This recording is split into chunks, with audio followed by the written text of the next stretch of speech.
সদ্য পুকুর থেকে তুলে যদি মাছ ভেজে খেতে দেওয়া হয়, কিংবা সদ্য বাগান থেকে তোলা ফল যদি খেতে দেওয়া হয়, ঠিক যেমন লাগে। এই দোকানটিরও বিশেষত্ব হচ্ছে এরকমই। দেখুন, পিছনে আখ বাগান রয়েছে এবং সেখান থেকে আখ এনে সে আখকে মেশিনে মাড়িয়ে সে রস এই দাদা বিক্রি করে চলেছেন আর কি। তো জায়গাটা বাঁকুড়ার কাছাকাছি জায়গা এটা।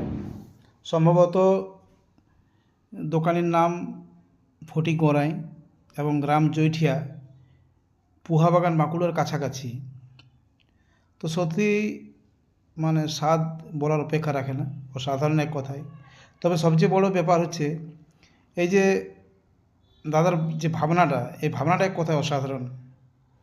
আমাদের আপনারা সকলেই জানেন যে বলার অপেক্ষা রাখে না যে আমাদের জেলায়, বিশেষ করে এই যে প্রান্তিক জেলাগুলো, এমনকি রাজ্যেও কর্মসংস্থানের যথেষ্ট অভাব রয়েছে। বেশিরভাগ মানুষ আপনারা জানেন যে কাজের সন্ধানে বাইরে চলে যান।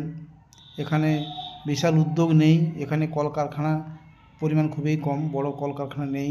তো এই অবস্থায় এই যে ভাবনাটা, এই যে ক্রিয়েটিভিটি যেটা বলতে পারেন আর কি, এটা কিন্তু সত্যিই একটা উল্লেখযোগ্যই ব্যাপার। সামনে দাদার কাছে যা জানা গেল যে 1.5 বিঘা জমি, সেই 1.5 বিঘা জমিতে তিনি আখ চাষ করেছেন এবং সেই আখ চাষ সামনেই তার দোকান। এই যে মেশিন, মোটর চালিত মেশিন, তো সেখানে আখের রস টাটকা বিক্রি হচ্ছে। তো তাতে বিশাল যে লাভ হয় বলার অপেক্ষা রাখে না, কারণ ইদানিং আখের রসের চাহিদা কিন্তু বেশ বেড়েছে। হ্যাঁ, আগে শহরের দিকে পাওয়া গেলে এখন গ্রাম দিকেও দেখি যথেষ্ট চাহিদা, বিশেষ করে গ্রীষ্মকালে। এই পুরুলিয়া বাঁকুড়াতে যেভাবে রৌদ্র, তাই ধন্যবাদ না জানিয়ে উপায় নেই, এটুকু বলতেই পারি আমরা। ধন্যবাদ দাদা, এগিয়ে চলুন। খুব ভালো আপনার উদ্যোগ।